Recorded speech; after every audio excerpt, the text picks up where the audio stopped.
దాయాదుల పోరు అంటే సహజంగా రసవత్తరంగా ఉంటుంది. ప్రత్యర్థి ఆటగాళ్ల మధ్య నువ్వా నేనా అనే కవింపు చర్యలు షరా మామూలే. ఛాంపియన్స్ ట్రోఫీలో భాగంగా నిన్న ఆదివారం జరిగిన భారత్ పాకిస్తాన్ మ్యాచ్ లో ఇవే కనిపించాయి. ఉత్కంఠభరితమైన ముగింపు లేకపోయినప్పటికీ మ్యాచ్ మధ్యలో పాకిస్తాన్ ఆటగాళ్లు వ్యవహరించిన తీరు భారత అభిమానులకు ఆగ్రహం తెప్పించింది. అయితే ప్రత్యర్థుల కవింపుకు భారత్ బ్యాట్ తో బదులిచ్చింది. దాయాదిని చిత్తు చేసి సెమీస్ బెర్త్ను దాదాపు ఖాయం చేసుకుంది టీమిండియా. మరోవైపు ఈ ఓటమితో పాకిస్తాన్ టోర్నీ నుంచి నిష్క్రమించినట్టే. ఛాంపియన్స్ ట్రోఫీ ఆతిథ్య హక్కుల కోసం పీసీబీ 2 ఏళ్ల పోరాటం. టోర్నమెంట్ ను పాకిస్తాన్ లో నిర్వహించేందుకు 3 నెలల మొండిపట్టు, అలాగే గ్రౌండ్ల ఏర్పాట్ల కోసం 4 వారాల శ్రమ. 29 ఏళ్ల తర్వాత పాకిస్తాన్ లో ఓ ఈవెంట్ నిర్వహిస్తే చివరకు టోర్నీలో ఉన్నది కేవలం పాకిస్తాన్ జట్టు 5 రోజులు మాత్రమే. 19వ తేదీన టోర్నీ ప్రారంభోత్సవ మ్యాచ్ లోనే ఓటమి పాలైంది న్యూజిలాండ్ పై. ఇక ఆ తర్వాత 23వ తేదీన నిన్న ఆదివారం టీమిండియాపై పాకిస్తాన్ ఘోరంగా ఓడిపోయి సెమీస్ అవకాశాలను దూరం చేసుకుంది. దీంతో ఛాంపియన్స్ ట్రోఫీ ప్రారంభమైన 5 రోజుల్లోపే పాకిస్తాన్ ముగింపు వేడుకలు చేసుకున్నట్లయింది. లీగ్ దశలో బంగ్లాదేశ్ తో మ్యాచ్ ఆడవలసి ఉన్నా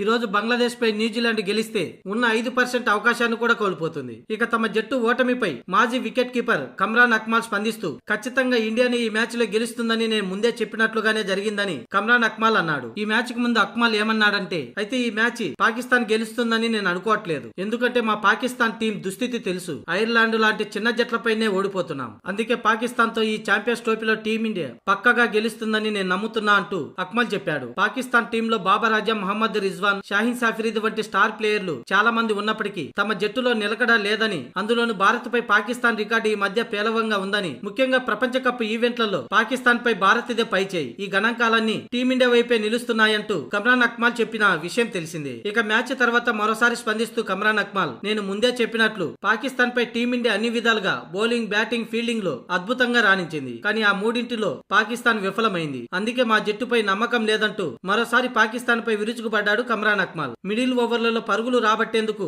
కెప్టెనే ఇలా ఆడితే ఎలా అంటూ రిజ్వాన్ ఆట టెస్టు బ్యాటింగ్ ను తలపించేలా ఉందంటూ కమ్రాన్ అక్మల్ అన్నాడు.